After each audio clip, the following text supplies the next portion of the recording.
It was a business created by accident. This was definitely not an intentional business. I thought I was going to be a stay-at-home mom. I was on maternity leave, and we've been profitable every single year, but we didn't get from 0 to 50 million in the first year. Luna Aziz is the founder and CEO of Legendairy Milk. She built a women's wellness supplement brand from a $750 initial investment into a $50 million bootstrapped business.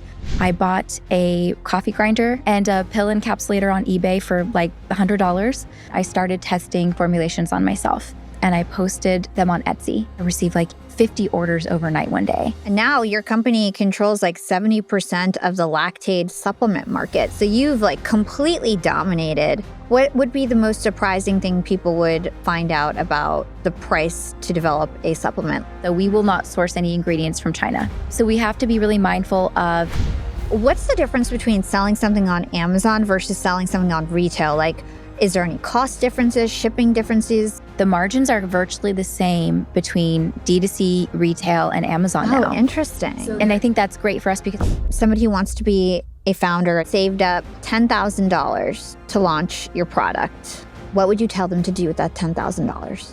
I would say, Luna, welcome to How We Profit. Thank you for having me. I'm so pumped for this interview. I feel like you've got so much to share. And it's so inspiring to have learned about your story, the fact that your company is doing $50 million in revenue, a company that you started 10 years ago with $750 and a dream and trying to just create a solution for a problem that you had yourself. The company's called Legendairy Milk. Tell us about your company, like for people who don't know about it, what does your company do? Sure, yeah, it does feel very surreal. And after you just said 10 years, it doesn't feel like that. It feels like it's just flown by. But so Legendairy Milk it's a women's health supplement brand that offers science-backed solutions, primarily to women, obviously primarily to mothers, focused on conception, the pregnancy period, lactation, and the postpartum period. So your company really goes from women from every stage of their life, from pregnancy and before pregnancy to like all the different stages. Was that something that you decided like from the start, or did that evolve over time? It definitely evolved over time. Initially, it was very primarily focused on lactation and specifically low milk supply because of my own personal struggles with making enough milk for my son. And then I realized that it's such an underserved community. Like breastfeeding is still so taboo. No one wants to talk about it. Moms are shamed for it.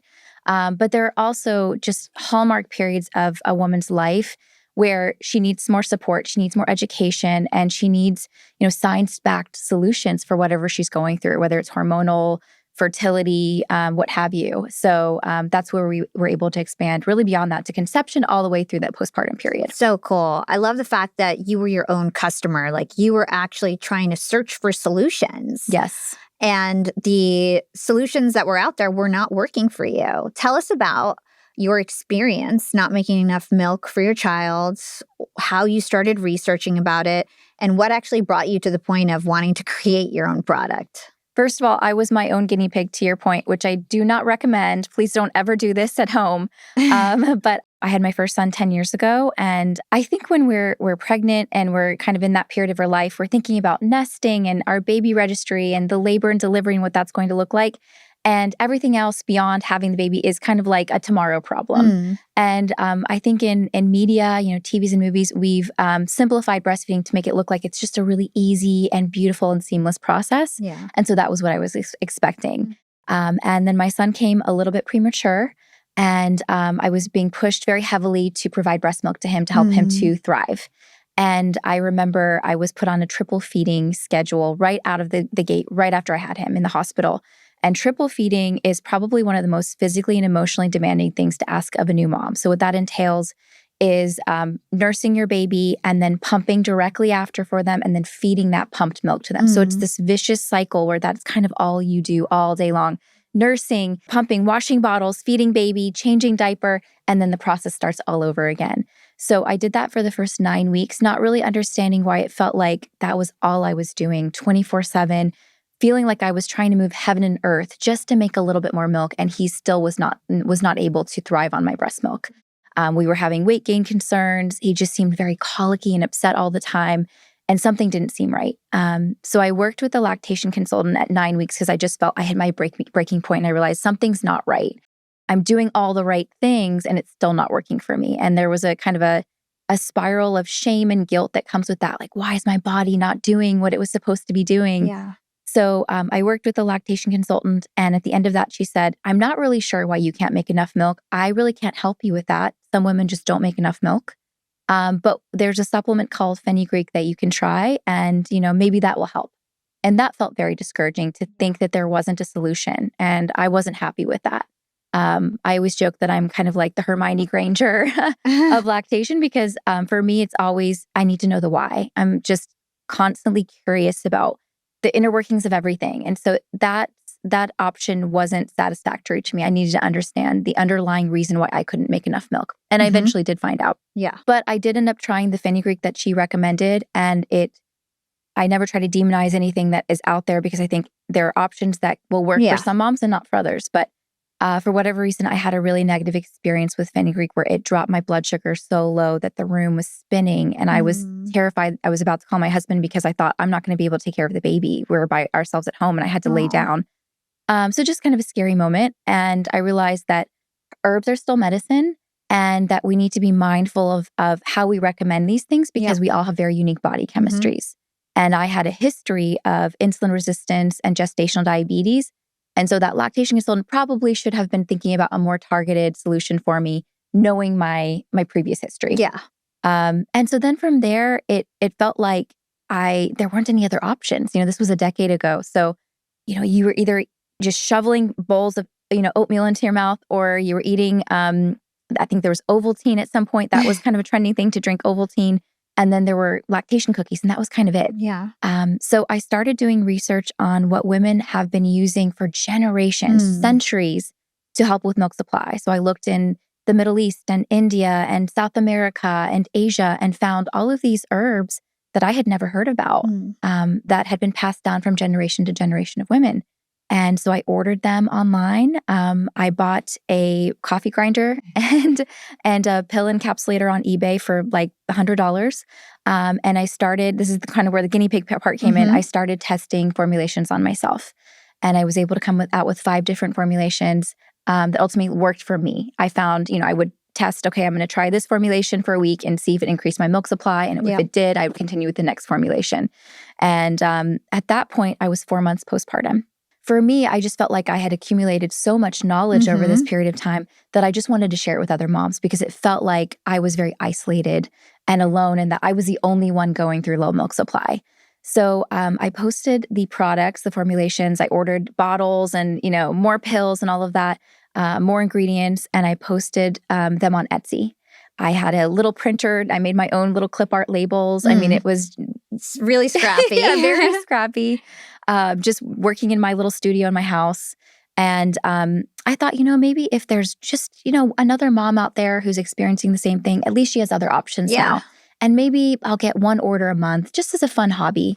And someone in a Facebook breastfeeding group of 20,000 moms, someone had purchased the product and was raving about it in the group. And I remember I received like 50 orders overnight one day. And I was doing everything myself. So I was still making all of the pills. I was still bottling everything, packaging, labeling, putting them and sealing them into boxes, putting the shipping label on there. I was also communicating with all of the moms through Etsy. So what I would typically do was go through kind of a whole litany of things that they could be doing to help them to increase their milk supply before we would even talk about the product. So I was almost like troubleshooting, customer service, educating, lactation education, and then also helping with the product. So I didn't sleep for the first year. I worked probably until about 2 or 3 in the morning every night, helping moms, connecting with moms. And then I would wake up at 7 with the baby and do it all over again. So I do not recommend that. You will get stretched very thin very quickly. That's where burnout will happen, absolutely. But I felt like I was just called to do this, and it was something I was so passionate about. And in that process, I connected with so many other moms who were going through it as well. And I realized, this isn't isolated to just me. This is something that is much more chronic and serious than we probably talk about, because a decade ago, social media isn't what it is now. People weren't connecting on the same level that they can now. So it was pretty amazing to create that community early on. Something that I love about your story is that it doesn't feel like you were actually doing it for the money, like that you didn't have this big goal, like I'm launching a supplement company, I'm going to raise money, I want X client profile. You didn't do market research. You just started small, built it brick by brick, used community. And something else that I find fascinating is that you don't really put yourself out there too much. You're more of an introvert. And you were kind of this, that faceless brand trend. I feel like you were doing it before Yes. maybe that was even a thing. And I'm just curious, like, how did you get the demand when you weren't necessarily putting your face out there or feeling comfortable? Like, how did you get over that if you did have to put your face out there from time to time? And walk us through, like, how your marketing strategy developed over time. I'd love to hear that. For sure. Yeah. And to your point, it was a business created by accident. This was definitely not an intentional business. I thought I was going to be a stay-at-home mom. I was on maternity leave. Crazy. 50 million. Yeah, fam. 50 million. Yeah. To your point, I never really wanted it to be about me, even though the mission was my underlying issues with my own milk supply. Connecting with so many moms and realizing that we were all experiencing very similar experiences, whether it was breastfeeding struggles or low milk supply, we all just needed support. So what you'll find on our social media especially is we work with a lot of moms where we are filming with them while they're actively breastfeeding, or we're talking kind of educational tips and tricks to help with nursing or pumping. And what I wanted moms to see was themselves in those videos. Yeah. So it really wasn't important for me to be there to be featured in it, because I wanted, all walks of life, women who are experiencing various issues and complexities related to breastfeeding. I wanted mom to connect with that person and not with me. And I think that really resonated, and it created a community that is so diverse. But also, I think we've garnered a lot of trust. Yep. Because it's very much education first and the product second. So I was thinking about that Janet Jackson song, What Have You Done For Me Lately? Yeah. I think a lot of brands are doing this now, which is great, but you have to put yourself in the place of your customer and what you can do for them. They don't care about your product necessarily. You have to understand what journey they're going through and the pain points and inflection points of where your product could be helpful and be supported in whatever they're going through. And I think we've done a fantastic job of that, of making sure moms feel like this is a judgment-free zone and community for them. Because that's honestly, it's something that I didn't have with my first baby. And I wanted to create that community with Legendairy Milk. Yeah. And now you've got over 1 million followers across all your different platforms. Your company really hasn't spent a ton of money in paid advertising. Everything has been truly organic, word of mouth driven, using Facebook and Instagram primarily. One thing that I love about your brand is that it has like such a fun personality. And you've got product names like Smitten Kitten, Pump Princess, Girls Gotta Go. And it's like really silly. And something that I teach my students, I teach a LinkedIn masterclass about personal branding, is that you need to have a relationship with your audience and you need to really define what that relationship is. And you also need to have a personality, like how do you show up? For sure. And you've really infused personality in the brand, even though it's more of a like faceless brand. Talk to us about that. So I think humor in marketing is so underrated, and some brands are doing it really well. And I wanted to bring that cheekiness to your point, because, I think in the postpartum period, especially with a newborn, if I always joke, if you're not laughing, you're crying. It's just the hormonal roller coaster that you're going on. And so, initially with the lactation supplements, we have these kind of 50s housewife kind of vibe with the women on there. And they all have this little speech bubble where there's kind of an inside joke where if you were a breastfeeding mom, you would kind of understand. It's like that rite of passage where you're like, oh, I get it now. It's kind of that inside joke.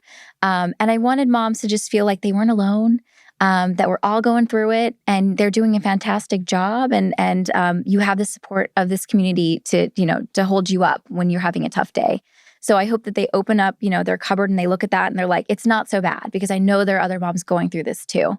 And then we kind of, channeled that into our women's health supplements as well with Smitten Kitten and all of that. And you think about, again, taboo topics, taboo products. I mean, so much is swept under the rug when it comes to women's health and vaginal health and just even research on women and how our bodies are so vastly different than men's when it comes to any of the research, around pain and just medicine and all that. It's kind of crazy to think about.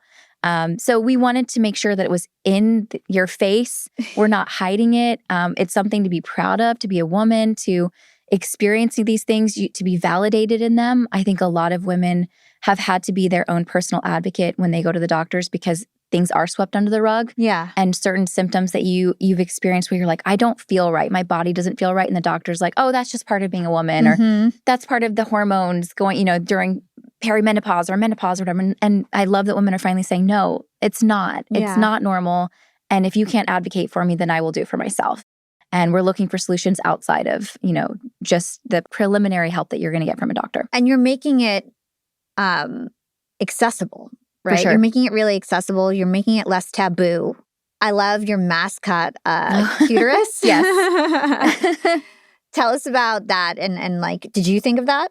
We definitely wanted something to go in line with this kind of cheekiness, but also just opening the door and the window to women's health and reproductive health. And it never imagined that we would have a human-sized uterus on the team. But it is really eye-opening when we go to public events, or we've walked through Walmart because our products are sold in Walmart and Target stores. And so we've walked into these stores and it's primarily men. They'll look at it and not know what it is, for one. They have no idea that it's a part of the female anatomy. So it's kind of a great educational tool as well. But it's opened a lot of conversations about it too, and that this is just a normal part of a woman's body and it's not anything to be ashamed of. Yeah. When I think of the relationship that you have with your audience, I think of you're like a mom, right? You're telling people maybe what they wish their mom had told them or felt comfortable to talk to their mom about.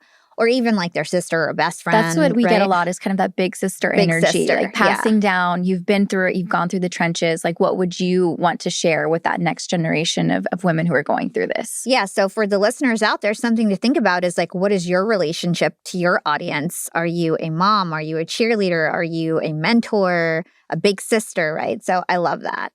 So let's talk about your actual business and the cost of creating a supplement. So you started with $750. Yes. Which is crazy. I actually just interviewed John Paul DeJoria, who's the founder of Paul Mitchell and Patron. Oh, wow. And he started Paul Mitchell with $750. That's crazy. So you both started. He's got $1 billion company. You've got a $50 million company. But man, you've had exceptional growth. Thank you. You started manufacturing all the bottles by yourself. Now you have a huge facility in Austin where you're manufacturing everything in the U.S. Talk to us about some of the early, big learning lessons about being in the supplement industry, in terms of manufacturing and what you had to figure out, and what is the most expensive part of the process, what is the most lucrative part of selling a supplement. I talked about the first year I was making everything in-house, and then my husband, part of my French, said, you either have to shit or get off the pot. This is either a company or it's not. It's either a really valid business idea or it's not. And you can't kind of have one foot out, there and one foot with us. And so you're stretched too thin. So we ended up finding a manufacturer in Dallas who made supplements, very trusted manufacturer.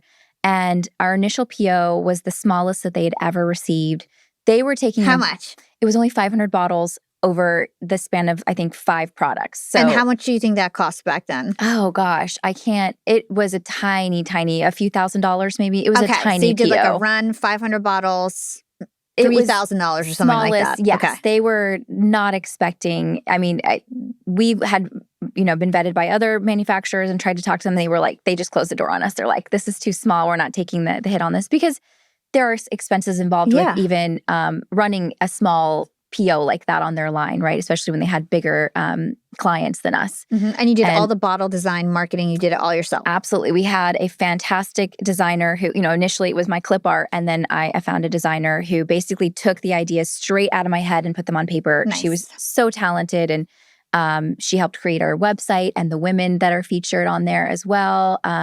And really just, I think, cemented that housewife theme, that very cheeky, look that we have. So we worked with this manufacturer. They really took a chance on us. And now we are their biggest client. Cool. We still are with them 10 years later. I'm very much of the, if you take a chance on me, then you have my loyalty kind of for life. And so I appreciated that They're one of the few that didn't slam the door on us. And so that was initial, like first year, just creating growth, because at that point, it had started to expand beyond the Facebook groups, and moms were talking about it in their mom communities, and kind of, word of mouth is so powerful. Yeah, it is. Especially when it comes to moms. They have so much purchasing power.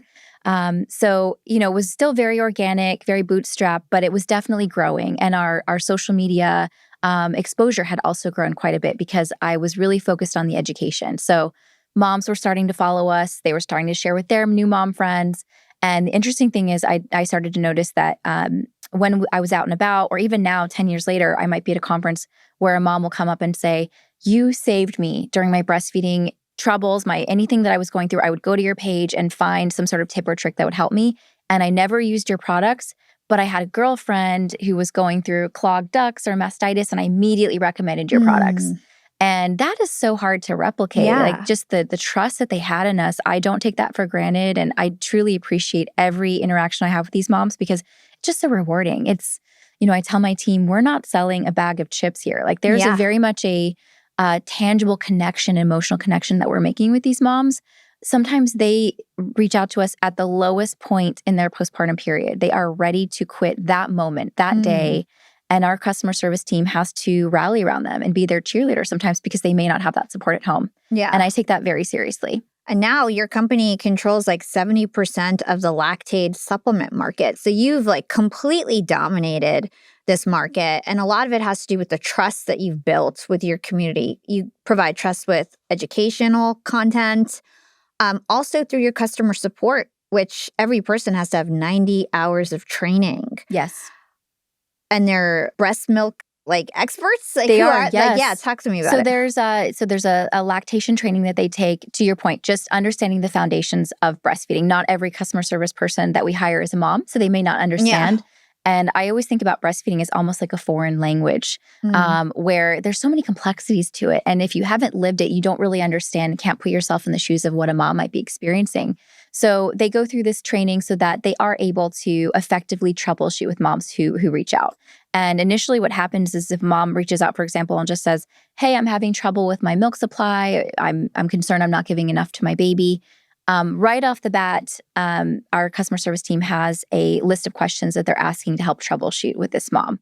Product isn't even mentioned. It's really just about kind of understanding what's going on behind the scenes with this mom. How can we help just give free advice, free support to them? And then, way down the line, after we've kind of gone through this dialogue, that is when we might recommend a product. But we understand that it's just a complement to what mom is already doing at home, whether it's nursing more, pumping more, working with a lactation consultant. We're going to find, what that, it could be multi-pronged, but we're going to help to provide solutions beyond just our products to them. I really want to dig deep on like the cost and like how to actually create a supplement brand and the costs involved with it. Something that people don't often think about when I'm thinking about how much does a bottle of pills cost, I'm thinking about the product itself, the marketing, the packaging, the shipping. But there's also this like research portion beforehand that I think people don't think about. So how long is the typical research process for you guys? And what are the costs involved in the research process? That is the huge part for us, because we are not trying to launch a million different products a year. We are very pointed in what we launch, and our entire product development team consists of women.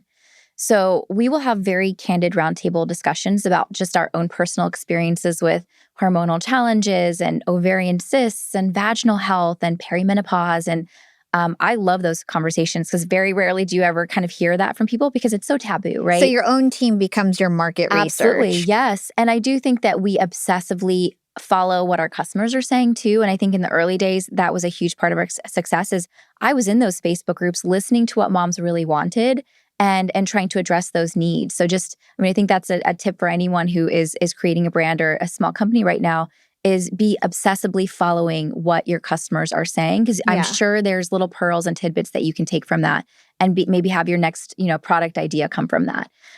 But yeah, we would have these roundtable discussions. I was definitely very much at the heart of it as well, because I think for any product that we launch, I like to think about it as, in the heart of what was going on in my life, where I was having any sort of issues. For example, I have PCOS. would this product help me in the depths of my issues with hormonal imbalance? And if it wasn't something that would be helpful, we're not going to launch it, because I want to be able to feel very proud of what we've launched. Stand behind. And be able to stand behind it. I don't remember, I'm aging myself, but the Hair Club for Men founder, I don't know if you've ever seen those commercials. I think it was for toupees or the hairspray to cover bald spots. But he said, I'm not only the founder, but I'm also a customer or something like that. I mean, it's so true. Like, there isn't anything that we have launched that I wouldn't take for myself or wouldn't give to all of my friends and family, and very much do so. So that was super important to me, to have a women-only product development team so that we could have these really candid conversations. And then to your point, the research part. So it takes us about 1.5 years to actually develop and launch a product. Wow. So we are typically especially with our women's health products, we're looking for ingredients that have clinical studies behind them. Typically, we're often using branded ingredients because they'll have a plethora of research behind them that we can then use for some of the claims that we might put on the bottles. We're also sharing all those clinical studies on our product pages and our PDP images. The thing that's interesting about supplements is it's kind of like the wild, wild west in the US. And I was literally just going to ask you about this. There's really not, I mean, I know the FDA says that they somewhat regulate supplements. They don't to the level that I would like them to be honest. And it's a little bit scary when I see some of the supplements that have come out, and just the lack of third-party testing and certification. And I mean, a huge chunk of the money that we spend and the time is on that part, the third-party testing, the lab testing, all of the certification. So halal certified, kosher certified, non-GMO project verified, I never thought about that. Certified organic. I mean, sometimes I'll look at a bottle of something sold on Amazon and they'll just have the generic organic label on that. They didn't do any testing to make sure that every part of that was actually organic, all the way down to the capsule. The capsule also has to be certified organic to be able to have the green label. Yeah. And so I think a lot of supplement companies will cut corners because they don't think consumers understand or maybe care about those things. Yeah. And I very much care, because we are working with a very vulnerable population when it comes to moms and babies. And I remember I was so discerning when I was breastfeeding, because anything that I was ingesting, I was so worried about how it would translate and transfer into my breast milk. Yeah. So we understand that we have to be at a higher level and elevate, our supplement standards. Maybe the rest of the U.S. can do whatever they want, but we understand that we're working with a very vulnerable population. It's really important. Yeah, it's really interesting. It's like you really get what you pay for. You might find a really cheap supplement on Amazon. For sure. But maybe that means they haven't invested in research or certifications, or the quality is just generally low. So I feel like people really need to be aware of that. Absolutely. What kind of things should people be looking for with their supplements? I think if, any of those certifications are important to you, make sure that you are looking for the actual certification. We call it a bug, the actual label on there instead of the generic version. So there should be something that looks like the actual formal label, like non-GMO has its own label. It's like a little USD organic logo type thing. Absolutely, yeah. It's just kind of the circular little label on the bottle, and you can tell if it's generic because it doesn't look like the formal label that you'd have. And you can go to all of those websites and actually see what the label should look like. Kosher and halal are two other ones. They're actually organizations that, for example, for rabbis, they have a kosher certification. So this is a group of rabbis that will go to your facility, to your manufacturing facility, and look at every process of how you manufacture and sterilize and sanitize the line, and making sure that it's kosher acceptable. So for someone to just put a generic kosher on there, they didn't do any of the documentation, didn't pay for the multiple rounds of testing that would suffice for the rabbis. So just something to be aware of if that's important to you. What would be the most surprising thing people would find out about the price to develop a supplement? Like, is the actual ingredients of the supplement like the cheapest part about everything?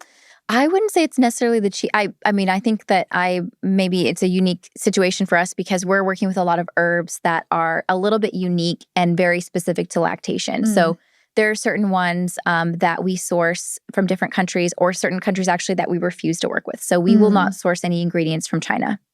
They have a monopoly on a lot of these crops and herbs. We don't feel great about some of the testing that has come back in terms of heavy metals and whatnot, and we just don't feel good about using those ingredients. It does make it a lot harder to source when you're not using the huge behemoth that is China that's growing everything. So we have to be really mindful of seasonality, ordering herbs ahead of time. So sometimes we have to order a year in advance just to be able to have enough inventory to make the product. So we have a fantastic supply chain team who handles all of that. But I think that is kind of unique probably to us a little bit because we do have very high standards when it comes to the ingredients that we use. Well, I'm assuming anybody tuning in that wants to launch any sort of supplement or something that we digest is going to have similar quality standards. So it's just such great insight to be giving us.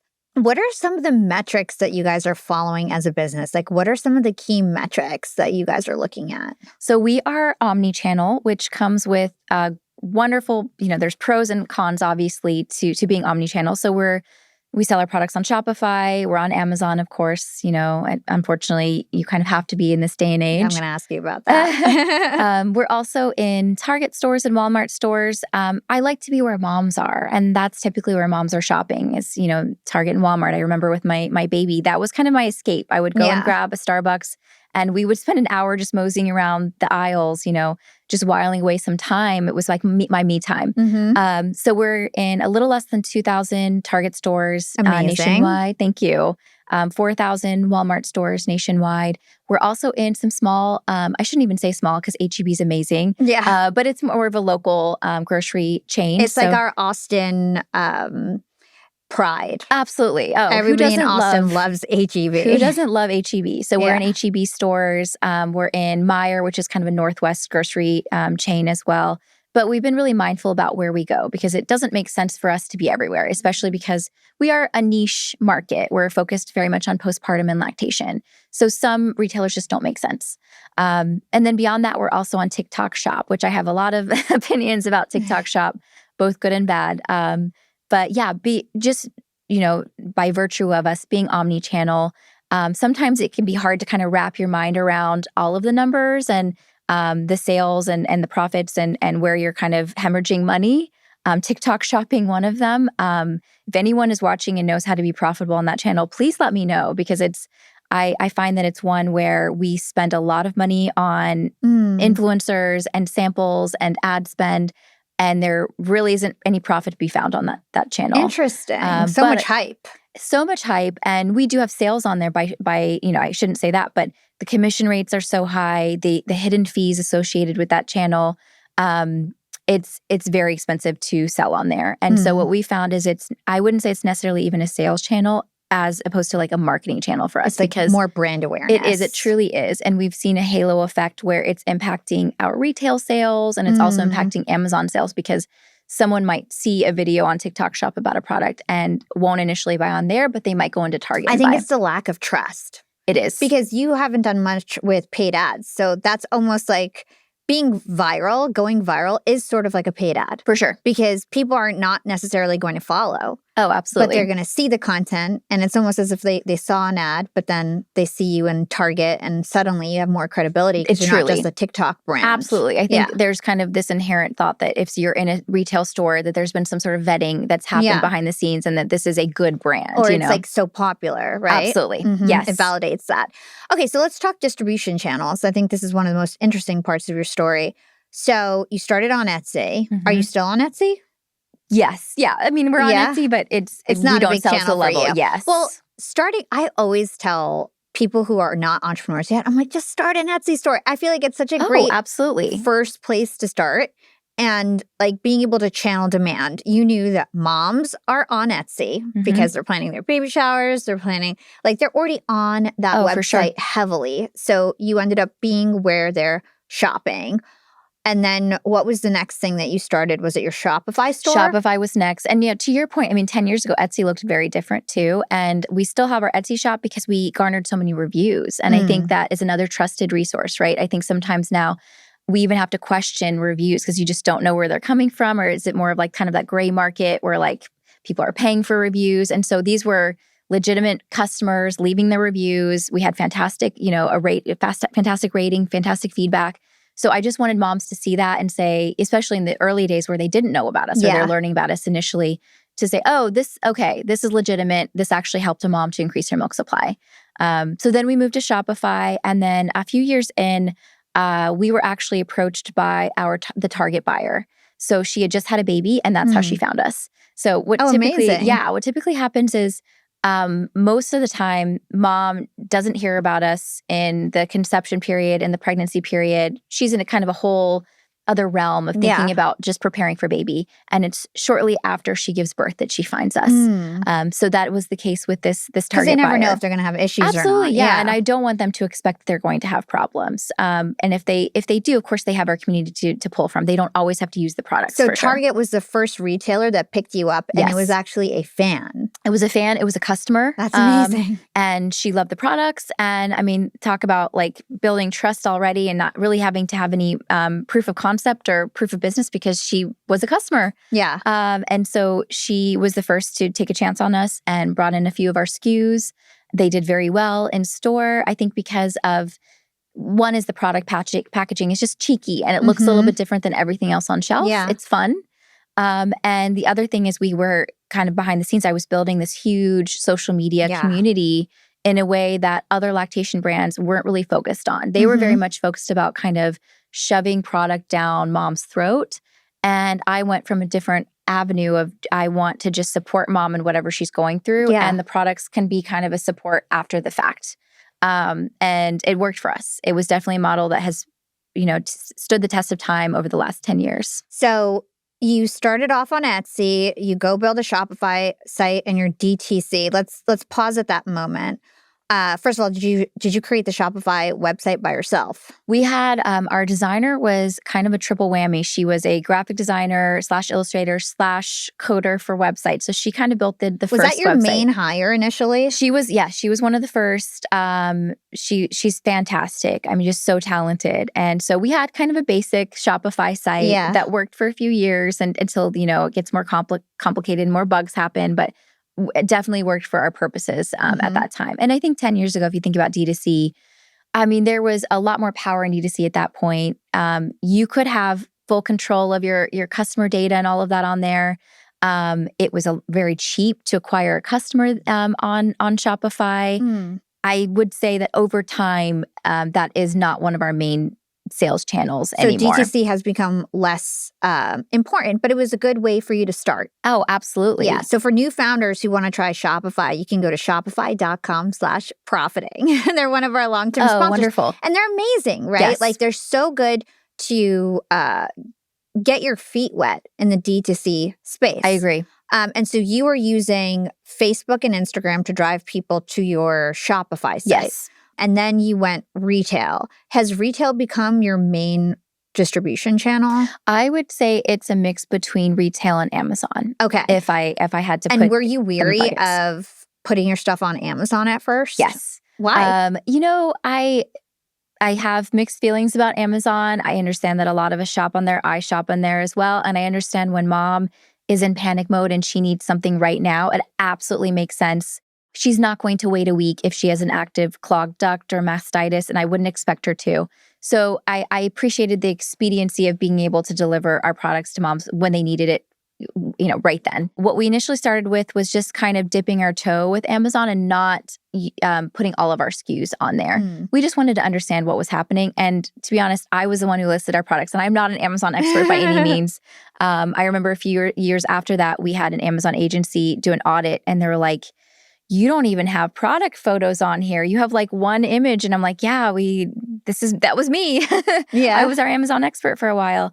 Now we have an Amazon team and we have really cleaned up and optimized our listings and all of that. And now, of course, we do have way more SKUs on there than we did before.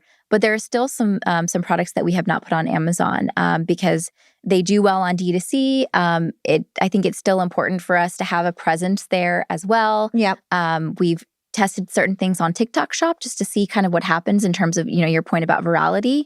I think that it's a great channel to see kind of what happens and test and learn, and then see that halo effect happen with Amazon and retail. So oftentimes what we'll do is for a product launch, we might just start with TikTok Shop. and start to get, some UGC, some content creation going on, getting a little bit of buzz and virality, and then we'll launch on Amazon. Oh, so interesting. And then you still don't put all of your products on Amazon. Is it because you want some sort of like exclusivity for your DTC website? Absolutely. There's a little bit of exclusivity with a certain product that we have. They're called silicone collection cups. They're a pump part that you use with your breast pump. And there are a lot of them out there, but we found a lot of success with just keeping them exclusive to D2C and to TikTok Shop. Interesting. And it's one of our best sellers at this point. Really I think cool. maybe because you can't get it everywhere. What's the difference between selling something on Amazon versus selling something on retail? Like, is there any cost differences, shipping differences, minimums, even the relationship part of it? The interesting thing about that is 10 years ago, if you had asked me that, I would have said D2C is where the margins are the best. It's so cheap to acquire a customer. Facebook works exactly the way that you want to when it comes to ads. It's actually very different right now. I was talking to our CFO about this. The margins are virtually the same between D2C, retail, and Amazon now. Oh, interesting. So and I think that's great for us because we're agnostic, right? Yeah. We're going to go where mom is, and if it's Amazon for a period of time, so you can keep the prices also the same across the board? They are the same across the board, and that's actually really important if you're looking to go into retail. Is those prices do have to stay the same because you will get dinged on Amazon. You may lose the buy box. I mean, there's all of these kind of rules around. The retailers are looking very closely to make sure that you're not offering a certain discounted price on Amazon or even on TikTok Shop versus what it's going to look like in retail, and you might get dinged for that. So we have a fantastic sales team, and that's kind of their job, is to be responsible for like making sure that there's price matching no matter where you go. So that's a big thing that your sales team is actually focused on, is this absolutely. price matching. Yes. So you're in so many amazing retailers: Target, Walmart, HEB, Sprouts. This is like every person's dream who's in, the CPG business, right? How did you do it? Like, what? Are you really good at relationships? Were you doing email campaigns? Did you know the titles you were reaching out to, or did it just like happen? I think I wish I had a secret formula to share with anyone watching. I do think that it came back to like building a brand and building such a strong community of moms. I think that the retailers couldn't help but notice. Did everybody just follow Target? Like Target put it in, and then Walmart was like, there's probably people looking at the aisles of the different stores. There's a lot of kind of drama that happens with the buyers going into each other's aisles. That's so cool. Yes. So they definitely, and Walmart was something I had to think about because I didn't know if that's necessarily where moms are going to shop. But now it's actually proven to be a place where our products sell really well. And we're in 4,000 stores nationwide, which is pretty surreal to think about. But I think it just came very organically and naturally. And it came back to some of the buyers actually being customers of ours. The brand social media presence was just so strong. And to your point, we were able to kind of usurp any other competitor because what we were doing couldn't be replicated. I remember our salesperson came from a competitor, and she said, we used to go onto your social media and we would try to pinpoint what it was that people loved about you. Like, why were you getting so many followers and so much engagement and so many comments, and we couldn't understand it. We're trying to kind of piece apart why it's working. And so I think, once you have that good formula, like the sales and the following will come with it. And you don't have to shove your products down someone's throat to get there. Yeah. You have such an amazing founder story. Like, what a cool story. Thank you. No investors, bootstrapped it all, reinvested all your revenue, just grew it brick by brick, so much organic. Like, do you ever feel like this is just like fate? Like, it's just... I'm definitely where I should be, and I'm still so passionate about what I do. I mean, every day we get constant messages from moms saying, you helped me through such a tough time in my breastfeeding journey. I couldn't have done it without you. So it's your mission. Oh, absolutely. And I think the people that we hire are very mission driven too. We're primarily women, which makes sense. Our team really cares about these moms and babies that we're helping. And so we're also passionate about it, which is fun to kind of just hear people's thoughts, because you're like, oh, wow, I didn't know you cared so much.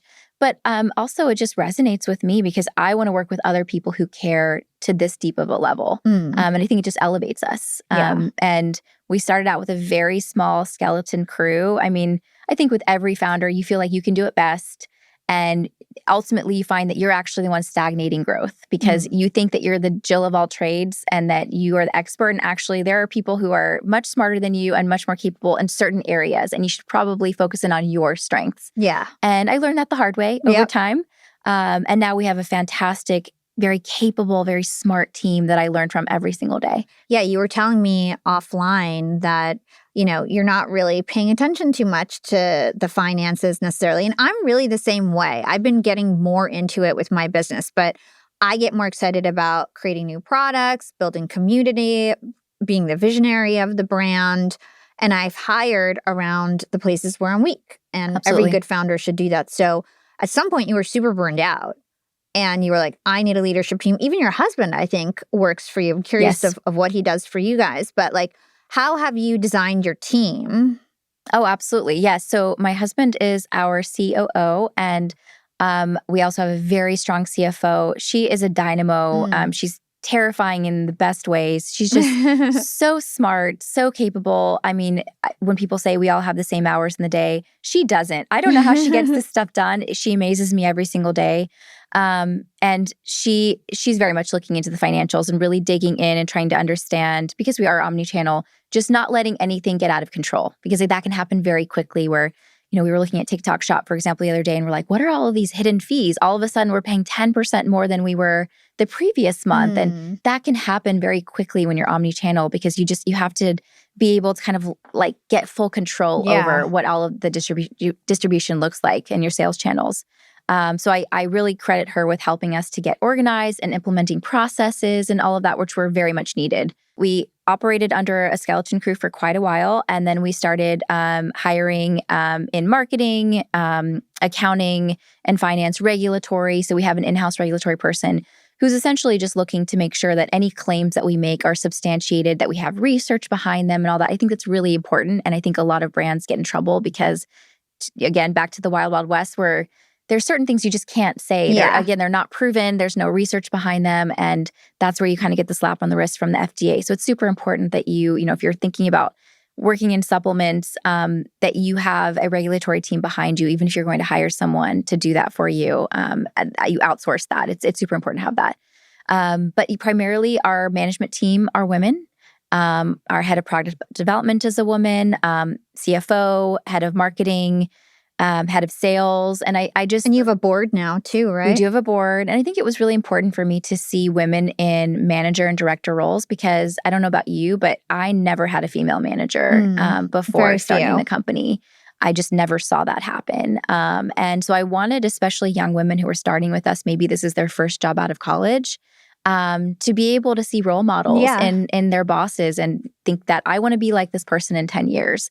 And so I think it's fostered a lot of mutual respect amongst the team. We have clear expectations.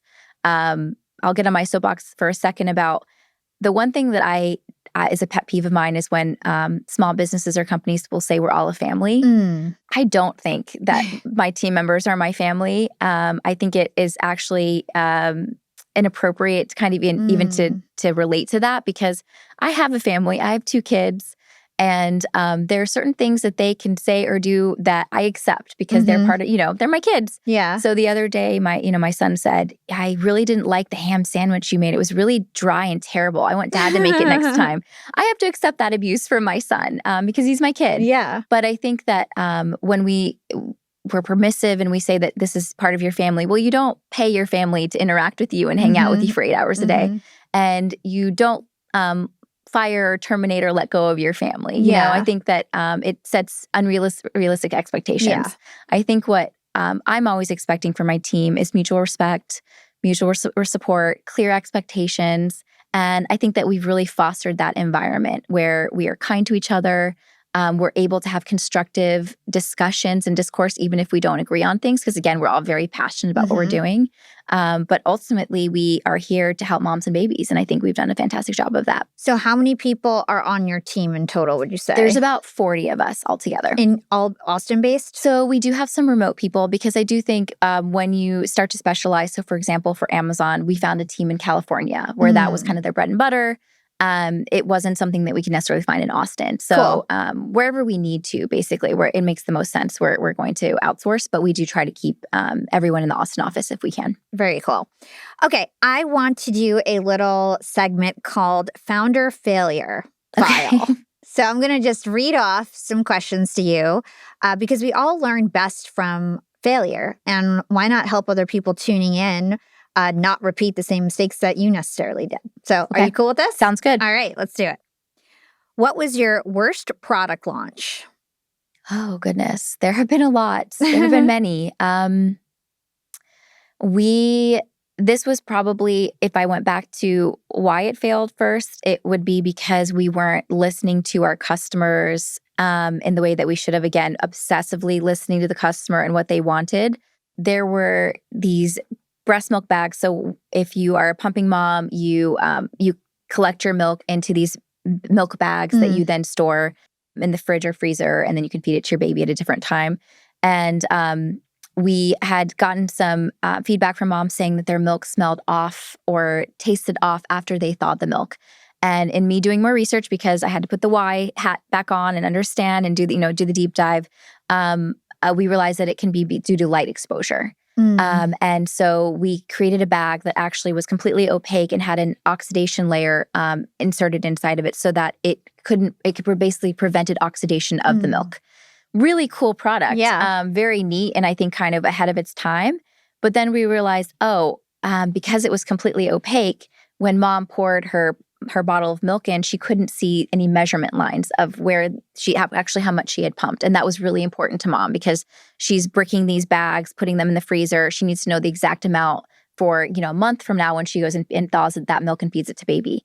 So again, great idea, but we weren't thinking about think it through absolutely, yes, the whole process. So that was a flub on our part, and the product didn't really sell. And the people who did like it, that was their main complaint is I can't see the milk anymore. But unfortunately, the whole solution was it was going to help make your milk taste better and prevent that oxidation.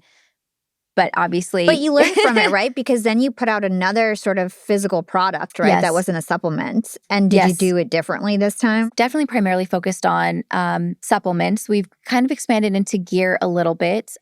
We have one product, I'd say is kind of like a spin-off of that one, which is a Honey Bear straw cup that has done phenomenally. I don't think any of us expected that it would do as well, but it was another kind of remake of a product that already exists and just trying to make it better. So we, again, looked at the customer feedback. What were moms really wanting? And we're able to create a version of that that was better. And I think the sales have proven that. What was your biggest marketing flop?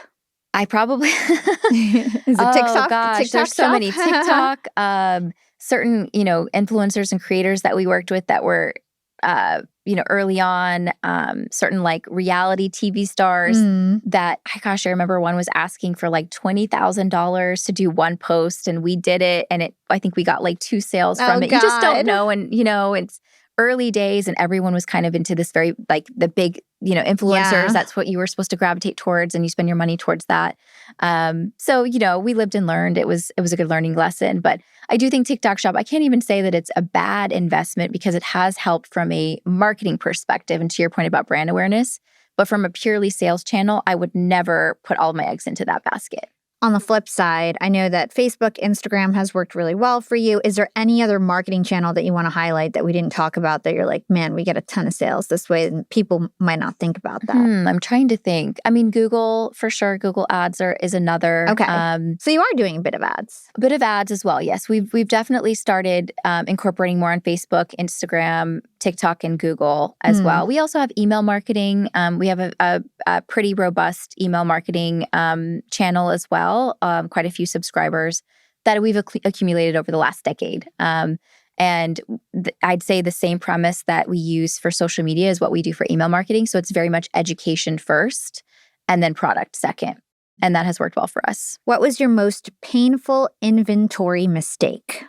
So this is kind of the inverse of probably what a lot of founders have done is we're pretty conservative when it comes to our purchase orders. Even now, I'm still very conservative because you just never know if something is going to perform well or not. And we do have a warehouse in East Austin, but we have to conserve space because we do have quite a few other SKUs, and we have to be mindful and smart about what we order. Because it needs to be funneling in and out. So a lot of it quickly. is like projections of what Absolutely, needs to be ordered. Yes. You have to be forecasting. And sometimes it's like, this is how you forecast. You're just like, that sounds good. I'll throw a number at the wall. But I remember we were about to launch a drink mix. This was the first time we'd ever done this. It was called She's Thirsty. And it's a really fun packaging. I love our She's Thirsty packaging, and it's for pregnant and postpartum moms, breastfeeding moms, to make sure they stay hydrated. Especially during the summer months when you're pregnant, gosh, you're just like chronically thirsty. When you're breastfeeding, you're chronically thirsty. It had a coconut water base to it, so it was a dehydrated coconut. And then we had these really fun flavors. It tastes amazing. Yeah. And I guess I didn't really expect the demand for it and the excitement for it. And so we had a pretty conservative purchase order, and we immediately sold out, like within days. Which sometimes is not a good thing. It isn't. It can be a good and bad thing. I mean, it created a sense of urgency, and we had people signing up for the wait list. But also, you don't want to be out of stock too long because people forget about it, right? They move on to the next thing, or they try to find something that's comparable to whatever that is. And so then we made a bigger purchase order, and that sold out. So it just kept happening until we were like, okay, we have to kind of go big with this, probably bigger than we've ever done before, and take the chance and take a risk. What's a decision that you made too slowly? A couple of things would be hiring out a very capable and competent team. I think we were too late on it, and I put way too much stress and pressure on myself, and experienced very debilitating, like physical and emotional burnout from it. And I was also managing, 2 children, and, I have a husband, and family life, and home, just household chores, and there was just so much on my plate. And I wish I didn't think I had to be the end all be all for the entire business, because that's a lot of pressure to put on one person. And there are some amazing people that we've hired that I wish I'd hired earlier. And then the other thing is, I think we probably could have tried, especially with Facebook, it was much cheaper to acquire a customer like 10 years ago than it is now. And the algorithm has changed so much. It's much more difficult to even have ad spend on there anymore. And I wish that we had maybe pulled the trigger a little bit earlier when it came to actually doing paid ads, because there were several years where we weren't doing that. And it was very much word of mouth. Yeah. And it worked well for us, but I think we probably could have expedited the business a little bit more by doing that. I feel like sometimes when you start a business, your brand is carrying you in the beginning. It is. And at some point, you're going to have to invest in a different way or try something new and kind of get to that next level. And retail was like really big for you. Oh, absolutely. In terms of like growth spurts. They took us to the next step. They took you to the next level. And I think we talked about like it garners a certain level of trust and authenticity into the brand when you see something in retail, because you do think, oh, this has been a vetted brand. There's been some sort of testing to bring this into store, or it's just very well loved, right? And you kind of start to think, oh, I wonder if I want to try that now because it's there. It seemed a bit effortless for you to get into these retail stores, but what was your biggest retail challenge? There are hidden costs and dings that happen when it comes to inventory stockouts, not shipping inventory on time. What does stockouts mean? So let's say they put in a purchase order for 100 units, and at this moment in time, you only have 50 units available to send. You will get dinged for that, and they will heavily fine you. Charge you? Oh my they God. will charge you for that. If you don't ship the products at a certain date, if it doesn't get there in time, they will fine you.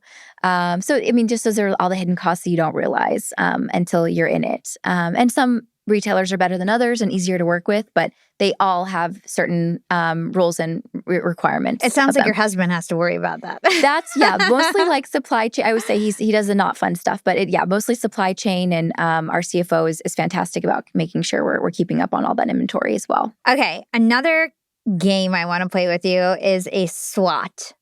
analysis, because I thought it'd be fun. It's a great way to, I think, to kind of recap some of the things that we talked about. And this conversation has been incredible. I feel like people have really learned a lot, and I feel like we got a lot of great stories out of you. Definitely. Okay, so what would you say Legendairy Milk's biggest strength is as a business? I would say the brand loyalty and trust. I think that has carried us for the last decade, and I hope it continues to carry us. And what would you say your biggest weakness is as a business right now? There's so much stigma around breastfeeding and what that looks like in the US. There's just, go and read our Facebook and TikTok comments. They're outrageous. Like, people are still so disgusted by breastfeeding. And so I think there's just a hurdle of providing that education about why breastfeeding is so important and why breastfeeding rates are so low in the US. And so kind of getting past that hurdle is something we've been working on for the last 10 years and advocating, for moms to not feel like this is just such an underserved community. It's still something that's I think there's still a lot of work to be done. So that has been a huge hurdle because we'll be randomly posting about a mom breastfeeding and, typically it's an older woman for some reason and she'll just be like, oh, that's gross, cover up. And it takes away from the mom being able to learn and just be confident. Absolutely. And I think it's deleterious to her breastfeeding journey to see things like that. Yeah. So I don't know that that's, bad for the business, but I just think at the heart, it's always been about, for me, the support to mom. And I hate to see comments like that because I think it takes away from the progress that we've made. So it's like battling like the culture around it. Absolutely. And like making it okay to look for this, talk about this. I think it's gotten better, but there's still so much work to be done. And I think that other countries have got it right. And it's just a part of life, you know? Well, maybe you need to go on more podcasts. I think that is. How about you being a bootstrap business and not having an investor? And like, I know a lot of, I just talked to a lady who has this company called Rebel Cheese. She's making about 20 million. She's also in retail doing great. And for the first time ever, she's like raising like $5 million or something to help with marketing and paid ads and get her to that next level. Do you feel like it's a weakness or a strength that you bootstrapped? I don't see it as necessarily a weakness. We don't have any debt. We've never had any capital investment, no loans. I think that also we've not had any overnight success. I think you probably have had brands where maybe they're a few years old and maybe they had someone within the celebrity world who posted about them and that was just like overnight success, which is amazing. But we've kind of just been slowly chipping away at it over the last 10 years. It's been consistent and we've been profitable every single year. But we didn't get from 0 to 50 million in the first year. And I appreciate that stability and consistency because I don't think a lot of brands think of it that way or operate that way. They want to have that like overnight crazy success. And I don't think that helps with longevity if that's what you're really thinking about. Where if you want to be here in 10 or 20 years, I think probably the better way is to think about it in small increments and just slowly, continuously to grow. Yeah. So is this more of a lifestyle brand for you that you want to do forever? Or do you guys plan on selling the business at some I would point? like to continue. I still have a lot of energy and passion for what we're doing. And I think it can also expand beyond just postpartum too. I think that there are so many chapters of a woman's life that are underserved. I'm now going into perimenopause and talk about like people sweeping symptoms and chronic issues under the rug. Like that's a huge aspect of it where there's not enough research done for women. And we're told that all of these hormonal imbalances and issues are just normal. It's just part of being a woman. And I don't accept that. So I think that there's a way for Legendairy Milk to expand beyond kind of the postpartum and kind period. of grow with you as you grow. Absolutely, yes. And as your passions change. Definitely. Which is just like really awesome that your customer gets to really grow with you. So let's talk about opportunities. What do you think are the biggest opportunities of your brand, Legendairy Milk? I think there's still opportunities for retail expansion. There's still various retailers that we're talking to. International expansion. I talked a little bit about, the US being the wild, wild west. And I actually really appreciate that in other countries, there's a whole plethora of documentation that has to happen from like the government level to even get your products, to be sold there because they just have a lot more scrutiny on them. So, I think that's a goal for us is to start selling in Canada and Australia and parts of the Middle East. And there are breastfeeding moms all over the world. And we would like to be able to cater to them as well. So definitely opportunities for international expansion. And then just expanding the product line as well. I think there's still opportunities for us in conception, fertility, the pregnancy period, and postpartum as well. Last, threats. What do you think are the biggest threats of your business?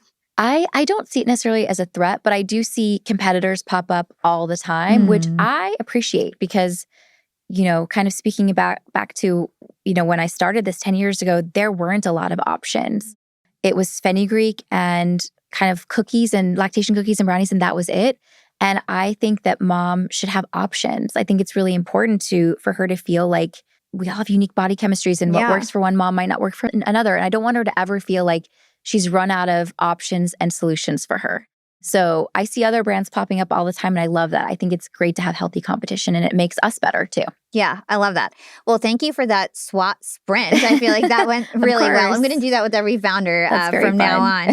So let's talk about if somebody can actually copy this. Now, of course, you own 70% of the lactation supplement market. So you've got a moat. I don't think anyone's going to try to compete against you. But if they want to launch a different supplement for hair loss or whatever, problem that they're suffering from that they found a solution for, what is an industry secret that you feel like you really got to let them know? Oh, absolutely. I mean, I think, again, religiously following your customers' feedback and comments, take it to heart, understand what they're telling you. That is a gold mine. I mean, they're giving you free you're reading feedback. Reviews. We're reading reviews. I'm obsessed with my reviews too, guys. Oh my gosh. Read the reviews. We will get DMs from moms, just unprovoked, just unsolicited feedback of like, hey, I liked this product, but I wish it had been X, Y, and Z. And we take that to heart. We have a whole spreadsheet where we're following that feedback. I think it's really important to this is the jackpot you're hitting when your customers are actually willing to give you feedback. Because think about all of the different products that you use on a daily basis. Do you typically go to these brands and tell them what you did or did not like about it? Probably not. Yeah. So if they're like giving that to you unprompted, that's a gold mine. Yeah. So definitely be reading that,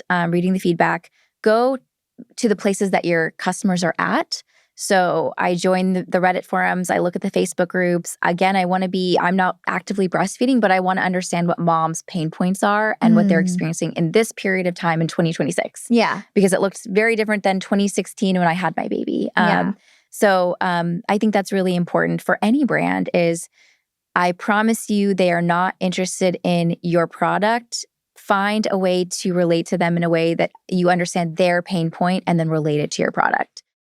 Go back to that Janet Jackson song, What Have You Done For Me Lately? And think about that in any time that you make a social media post, you make an email, you do a paid ad. Think about the pain point for that respective customer and what, put yourself in their shoes and what you would want from them. So smart. If somebody wanted to start a supplement brand, I know you started with $750, but that was 10 years ago. Very different times now. What do you think is like the appropriate budget that they should save up for if they want to bootstrap it? I think it's so different now. I wish I could even quantify like what that would look like now because I know it's a much more saturated market, so competitive, and you have these like $1 million brands who have so much investment behind them already, I think Grüns is one of them, right? Like they had so much backing behind them, celebrity backing. I know the investors already, and we're able to kind of catapult sales from that. It's a lot harder if you don't have that.